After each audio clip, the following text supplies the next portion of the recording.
with my clamps on it, you're able to move it sideways. You just don't want, you want to be able to push it back so it's in a straight line all the time. And you're lined up here on your center line. Okay, so now what do we do? Basically, all you have to do is put your clamps on. Now, there's certain situations where you're dealing with peninsula tops, island tops, diagonal tops, where you need to clamp more than standard distance into your sink. Right.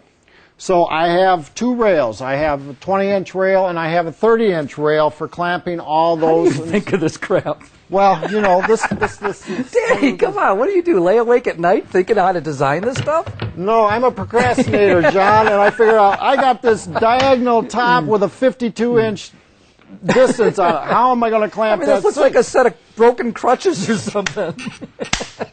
Jaws. Yeah.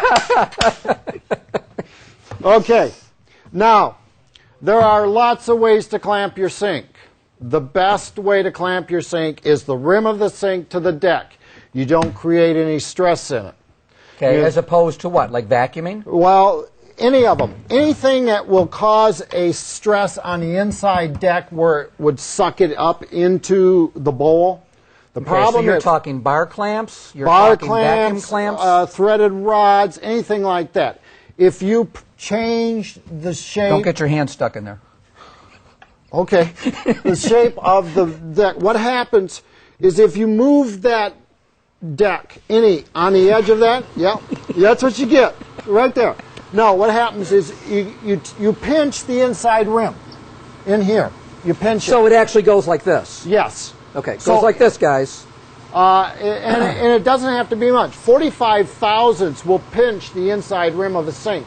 That will starve your rim on the inside, and what that causes, when you sand it, you'll get a little white thin chalk line that you can run your fingernail across and barely feel. Okay. But that's because there was no adhesive there. Because you pinched and starved it. Now this clamp works very well. All you have to do is put it into your deck. Let's say you had an island top, and this one is a long distance because this is a 30-inch top. I just put a little clamp here to hold it. Now all it takes is a standard bar clamp. And I know some shops that have lots of these. You put this bar clamp... You don't have a Danny clamp to squeeze that together? No, I did not design this one.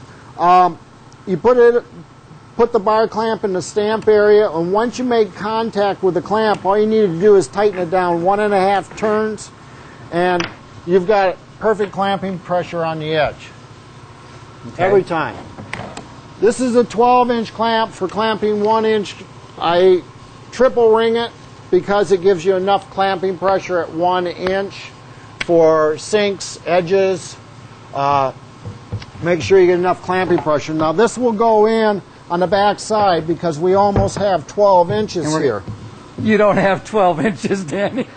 I know that, but maybe 4. Here we go. On this edge here? Actually, or all the way in? The shorter edges, I use my edge treatment clamp with one of the cove clamps over the top for shorter distance, and then it goes on the front edge, and you can put that right over there, John. Oh, that's easy enough. And you got an 8-inch. You can stick in a little bit farther. That's more like it. Yeah? There That's you go. more like it. That's a little realistic. Yeah, right. Okay. All right. So, you know, now the advantage is if you've got a... Now, wait a minute. I see that this just dropped down. It has the same clamping pressure up here as down there? Yeah, it is because of the way it is. And what it has is it's just twisted a little bit. It doesn't change at all. All right. It's still... You get over here and... I'm just asking. No, I mean, you know... Okay. All right. I'm just asking because I know there's people out there that are saying the same thing. I know. Does it really work? It works. I know that when I used to use a threaded rod that I used to get these little white crack lines in the middle of my sink after I sanded. And that was from squeezing out too much adhesive from causing the deck to suck up into the bowls. Okay. And a lot of times I did a sample piece like that and it wasn't cracked. 3 years later I looked at the same sample piece that was sitting on my shelf. And now it's cracked all the way across after it was clamped. So it cracked 3 years later from when it was actually clamped. So it is, this way. The other advantage to this system is you can get a flashlight. You can look in here and make sure you got squeeze out all the way around. Okay. So you don't have any voids. Okay. Now, how is this different than, dropping a bag of sackweed on top of it? I mean, well, the thing is, fabricating solid surface, the most important thing in fabricating solid surface, that your tops are fabricated perfectly level. If your top is not fabricated perfectly flat, not level. Level, flat, straight line. Okay, straight line, right. Okay, not bubble level. It can be uphill as long as it's a straight line. Okay. The thing is, especially if you use the stack layered method and you got a little wave in here, you manufacture stress into that top because your countertop is going to go on level cabinets. And if you've manufactured any wave in there, that's extra weight added right on the top. Well, there's an article that we actually have on our website that's that you wrote for, somebody wrote it for a magazine about building stress into tops. Yeah, I did that one on sinks and well worth reading. And actually, the article, I did a study on how large the crack is on a stress crack is directly related to how much stress was manufactured in that top when you build it. Okay. Let's move along, Danny, so we've got time for some questions afterwards. We're going to slide this one straight over that way. You want to just grab that side, and we'll slide it straight over? Oh, you can't get out of there. Not with that 12 inches in the way. All right, let's take this one over. And now we're going to talk about seams. Seams. Okay. I do all my seams in the shop good side down, so I only flip my deck once. I don't do my seam, flip the top over, do my edge treatment, flip it again. I do everything face down. All right. Now, basically... So how do you ensure that it's level when you're, like all the systems out now, the vacuum systems and all of that, it's all on top so you can feel it. My system is mechanical. Okay. But, I had a little bit of work as a mechanical engineer, so I do know that mechanical things work quite well. Okay. This is what I use is a straight line, I call it a straight line seam block. And what it is, it's a piece of 1-inch MDF with a piece of laminate, a little V-groove on it. That goes on the good side, which would be the top side of the deck underneath, with the little V-groove as where the squeeze out for the glue is. Now, because So if these are not the same thickness, you're going to be flat on the bottom side. Right. And the reason is, because these clamps are flexible, they let everything move. So they force everything to line up because they don't lock something in place. Okay. So basically what I do is I set up the first pieces. Now, a lot of people say, well, it's hard to put on, but if you put this clamp on your deck first, you take your block, you put it underneath here, you set it up on your deck like that, and it's perfect. You put your adhesive in here, you pull the two together like this, and usually what I do, once I squeeze it together by hand, I'll put the edge clamp here, wiggle it, and then I'll take an 8-inch clamp and put it across the nylon. Get another one for here, another nylon. Oh, I get it. And one like that. Okay. All right, so and then these pull it together. Hold it together. And okay. There's we got another 12-inch to go over there, which we have over here. So you don't have to plug it in or anything? No, you don't have to plug it in. Okay.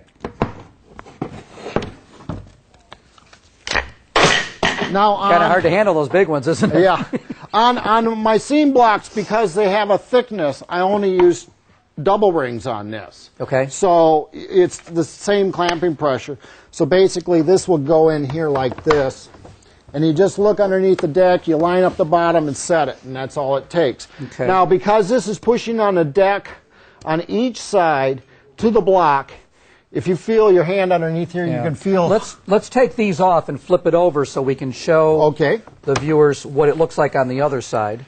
The other advantage to Danny clamps are that you're not using your tendons in your hands, which can be very damaging. Right. Tendonitis, carpal tunnel, which... But this is very stable. We actually flipped it over while it was clamped. Okay, and this is flat on top. Very good. That's as good as any leveling device that we sell. And it's very basic. Yeah. And it works very well. It saves you... I like locating my deck seams to open cabinets. Okay. Just for example, what's the cost on a deck seam kit, roughly? $69. Okay, that's... And you get nice. 4 of the 6-inch clamps, you get 4 of the 12-inch, and you get 2 of the 8-inch with it. Okay. Plus 3 of the seam alignment blocks. Well, like with anything else in solid surface or any material for that matter, there's always more than one way to do it. We like to show all the different ways that we can do it. It's a good system. Do we have any questions? Let's see. Bruce wants to know if Danny will be making a pad for the 150 FEQ sander. Oh, that's the Festool 150 FEQ. And I think we already know that question is no. And that's because it's just too expensive to start with, right? Well, one thing is we even tried with Festool to see if they would make a pad with that adapter on it, and it's not cost efficient for them. Well, no. I mean, there's a lot of things that are manufactured by people even like yourself. I mean, this system would probably not work well for a large manufacturer because there's just not enough volume sold. I mean, for a small guy... It would take a special pad to do that for that. So don't get rid of your Rotexes, your old style Rotexes. When you see them on eBay, grab them. Because I still make a pad for that. Yeah, it still makes a pad for that, and that works out really well. Let's see. We also want to mention, as with every week, we have a 10% off coupon for everything that you saw on tonight's show. Now, tonight it'll be limited all to the Danny clamp system, and it's 10% off, and the code that we're going to use this week is 112706. My birthday. Is it really? Yes, it is. No kidding. It's Monday. 11/27 is my birthday. Well, how old are you going to be? 55. 55? Are you kidding me? No. Wow. 55. And still going. Yeah, it's still fabricating. That's a shame.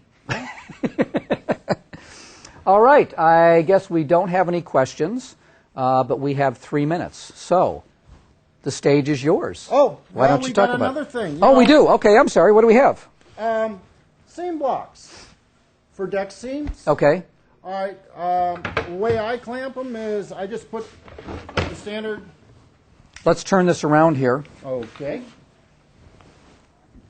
Okay. Seam block, you put your glue on it. You take an EM6 and a CD6 over the top, and all you have to do is put it on this and hold it where you want it. Wiggle this clamp, it self-aligns. Yep. See, it was crooked there. Self-aligns, and you can clamp your seam blocks for your deck seams. You can use a 12-inch to clamp your seam blocks in the middle on your decks that you're doing in the shop. And even you can use the clamps to clamp your substrate. Some fabricators put their substrate on prior to delivering their tops. Right. We don't in Michigan because all our contractors use construction adhesive to glue their laminate tops down. Solid surface tops down. No, they're laminate tops. We do reinstall for a remod. Okay, all right. When you pull a laminate top off, you got chunks of particle board everywhere. If you had substrate already on your top, you're chiseling for 3 hours off the top of those cabinets. So you work your substrate around. We clean out a spot and put the substrate in between those spots. So we deliver everything without substrate. Okay. Let's see. We've got a minute left. Just want to remind you, anybody who came in late, we are going to have a outrageous uses contest for the Danny clamps. If you email us a picture of any Danny clamp used for toilet paper holders over there, for something like this, or something like our toilet paper holder. Magazine wrap. That's what it there is. You go. All right. If you send us your pictures, and we'll do it for 2 months. And if there's any alternative suggestions also for using the radius pads. Yeah, that's a good thing. A radius pads. I'm sorry, what? On the sander. Okay, what do you mean alternative uses? For stuff other than...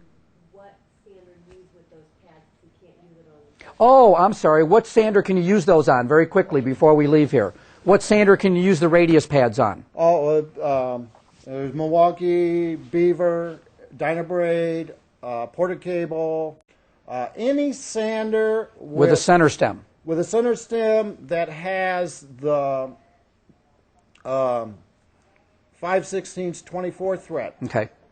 And we carry them all. Yeah, and all your Dynabraids and all your American-made air sanders are all center post. And it has to be the 7300 series in Porta Cable because it's a center post and it will fit. I think we're out of time. We want to say happy Thanksgiving. Thanks for joining us. We hope that you learned something tonight. And Danny, thanks for coming to see us. We really had a great time. John. All right. It was super. Thank you. You're welcome, sir.